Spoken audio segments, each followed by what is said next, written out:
probably is going to ask. Oh, go ahead, you can ask. Could Landon pitch again this week? That's why we took him out after 5 innings. I almost took him out after 4 innings, but I wanted him to obviously get the 5 innings, get the win in his record, and you know, the 5th inning was was a good inning for him as well. So we ended up taking him out after 53 pitches and have him available if necessary on Monday. Mike? Coach, you look at the score, it's obviously a lopsided score, but how big was Saul's clutch hit to get things going? You know, Jacques, I'm sure, people wonder, why they pitched Landon Marceau, in a game that was 17-3, but we only had 10 hits. We had the same amount of hits as they had, but we had a 3-run double by Saul Garza that, opposite field down the right field line between the first baseman and the right field line, which nobody could predict that. You can't predict 3-run homers from Broussard.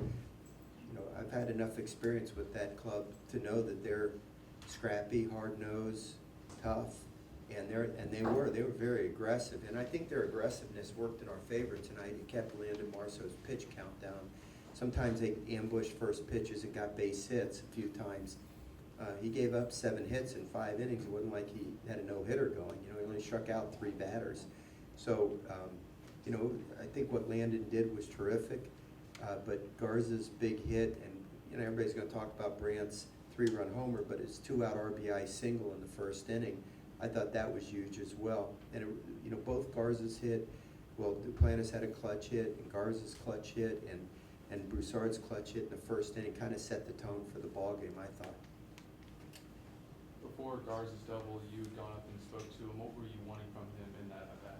I thought they were going to pitch him away. Their pitcher, from what I had seen watching him pitch on tape, he didn't like to throw balls down the middle, and he was either going in or going away. And I think he had just walked somebody, if I'm not mistaken, he walked Chris Reed with the bases loaded. And I told him I thought he was going to pitch him away, and to go that way with authority, try to hit it into the right field bleachers. Well, of course, the first pitch he broke a breaking ball off on him. The second strike was a fastball in on the kid. I guessed wrong until there were 2 strikes on him, and then he tried to throw a fastball away, and Garza went with it. But I just didn't want him to think he had to pull the ball, that it was important, not to give up on a pitch away and try to hit the ball the other way, and that's exactly what he ended up doing. So much of your production did come from the 7-8 hitters. I mean, are you starting to feel more confident in the top to bottom line? Yeah, well, when Brandt played for Joe Sherman at Delgado, he hit 427, I think. Brandt was leading our team in hitting a year ago until he broke his thumb. The kid is a good hitter. He puts the bat on the ball. He's not usually a powerful guy, but he's got good bat-the-ball skills. And when he puts the ball on the ground, if the ball bounces 3 times, he's going to beat it out because he's got world-class speed from home to first. So I'm not surprised at all to see Brandt swinging the bat. Well, I see his batting average is up to 253. That may not seem like much, but for a guy that was hitting under 200 not long ago, and Saul Garza, it seemed like yesterday was hitting like 190 and striking out all the time, and now he's virtually hitting 300, and he's a tough out. So that just, it makes your team that much better if you've got balance throughout your lineup.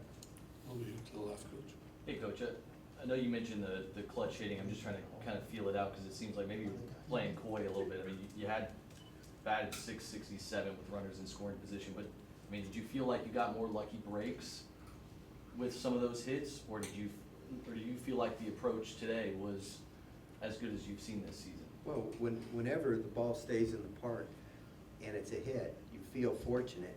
That's the nature of baseball. You can hit balls hard and they go right at people. Or, Josh Smith started the game and crushed the ball into right center field. Later on in the game, I think Chris Reed crushed the ball to left center. Their center fielder made 2 really nice catches. I mean, so you don't have bad luck when it goes over the outfield fence. When the ball stays in the park, you're a little bit at the mercy of the baseball gods whether the ball finds grass.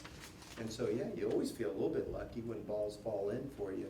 But I think it was our guys had really good at-bats, and they didn't strike out a lot, and they put the ball in play. And, sometimes, Branch Rickey, the great L.A. Dodger general manager, once coined the phrase that luck is the residue of design.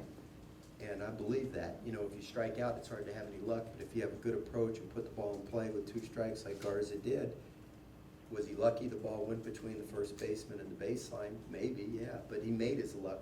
If he'd have struck out, no, nothing good would have happened. So it was a good night for us, you know. Tomorrow night runs may be really hard to come by.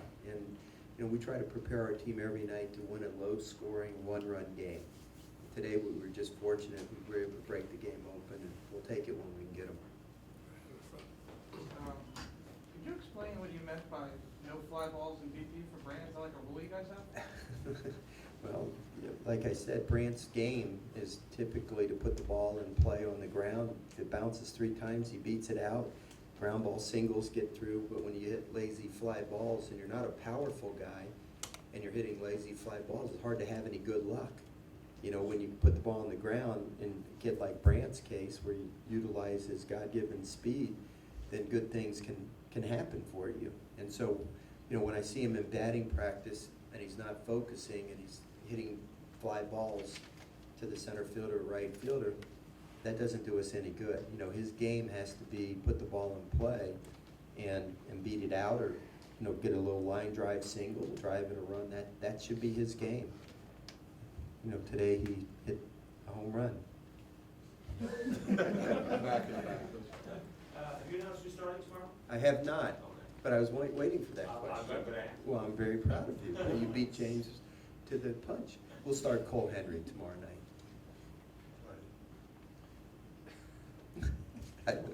Don't you miss me?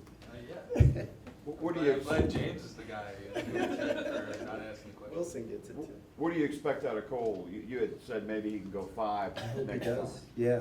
I hope he can give us 5 good innings tomorrow and, you know, pitch in a dominating fashion like he has earlier in this year. And then I like our bullpen. You know, we've got all our big guns ready to go, and if Cole can get us through 5 and we can turn it over to the other guys, and I think we have a chance. Paul, the hit that Antoine got to tie Eddy's, it seemed like kind of the perfect Antoine Duplantis hit, going the other way. With quintessential, was it? Yeah, quintessentially. Yeah. My son back there, he's my thesaurus. You know that. But did that seem like kind of just, if he was gonna tie Eddy for that to be the hit? Like I told you, or like Antoine told you, he's being a little hard-headed. He should have tied the record like a month ago. If he would have just, you know, done more of that. But, you know, he hit 11 home runs this year, so now he wants to pull the ball all the time. No, of course, I'm just kidding. And I love Antoine as much as any player I've ever coached. And he's got great skills as far as putting the bat on the ball. And the reason he's got 352 hits or whatever it is that the right amount? Is because he uses the whole field. And he's tough to pitch to. You pitch him inside, he jerks it in the stands. You pitch him away, he slaps it to left field. Yeah, so I was real proud of him to get a base hit to the opposite field as being the tying hit with Eddy.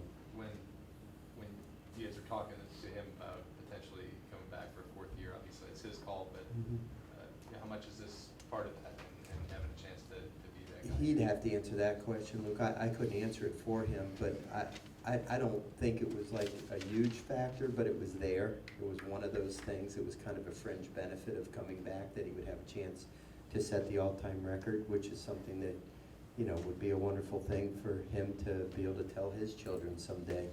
But he wanted to play pro ball last year. You know, he was disappointed about the draft. He thought he would go higher.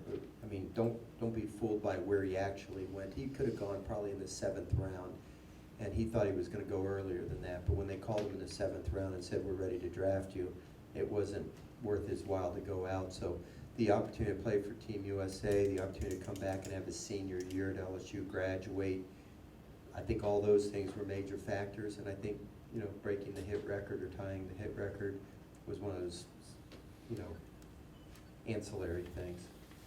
Any thoughts on the LSU notoriety of that team you just beat? No thoughts at all, Scooter.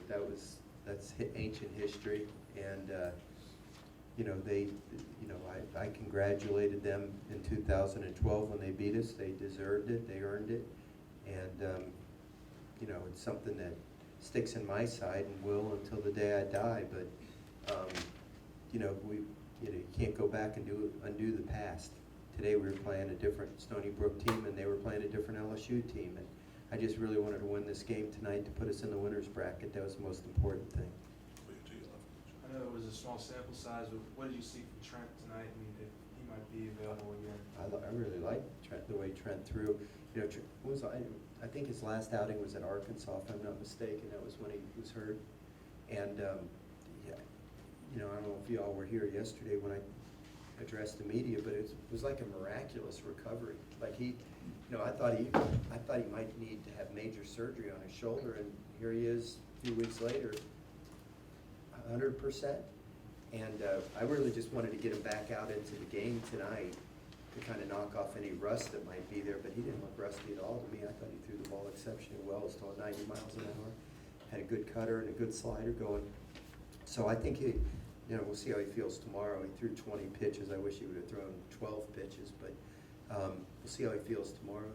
I hope that we'll be able to use him again if necessary. Just on Antoine, you talked about him being one of the most favorite players that you've coached during your career. When that moment happened, I mean, how would you describe it? What was it like for you watching all that? What was kind of going through your head when you did that? I was very, very proud. You know, thrown a lot of batting practice pitches to Antoine Duplantis in his career. I've watched every one of his hits, and you know he's done it, he's earned it, and it's everything that he's done. But you know, when you're a coach and you work with young people and you see them have success, there's a part of you that, you know, it's not an egotistical way, but you just feel like you were a part of it a little bit, you know, and you're proud for that young man.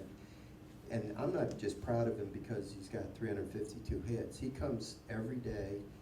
He's the same Antoine. He works hard in practice every day. He plays the games the same way, all out. He's never been an ounce of trouble if the opposite is true. He's been like the role model, the perfect, you know, the poster child for our program. And just like Eddy Furniss was when he played here. You know, he was the poster child for the LSU program. Well, he should be proud to have somebody like Antoine tie his record and maybe break it, because Antoine does everything the right way. And I love him to death. You know, I'm going to miss him terribly when we have our last game, and I know I don't get to coach him anymore, but I'm going to enjoy every moment I have with him. All right, one more in the back and I'll be it. Coach, if you win this game tomorrow, obviously you have to win another one to get out of the regional, but so many people make a big deal of this game, marble game, or whatever they call it. I mean, how important is, you know, the game tomorrow? It's a huge game, Jacques. I mean, it's a, you know, I told our team this could be the game that defines your season. You know, the difference between winning and losing tomorrow night is if you win tomorrow, you only have to win one more to win the regional. If you lose tomorrow, you got to win 3 more. That's a big difference. And so, you know, it's a pivotal game. There's no question about it. I mean, if we don't score as many runs as Southern Miss tomorrow night, I mean, we're not going to quit. We're not going to give up. We're going to fight right to the end. But if we do win tomorrow night, we're not going to go into it with, oh, we only have to win one of our last 2. You just got to take it one game at a time. But certainly, I mean, it doesn't take a person to be a rocket scientist to understand the significance of tomorrow night. The first and second games, to me, have equal importance. All right, Coach, thank you. Thank you all for being Someone here. asked, the home teams for tomorrow will be Stony Brook and Southern Miss. Someone asked that on the way in. Joe, you gonna comment on the red song too? No, no comment. Thank you.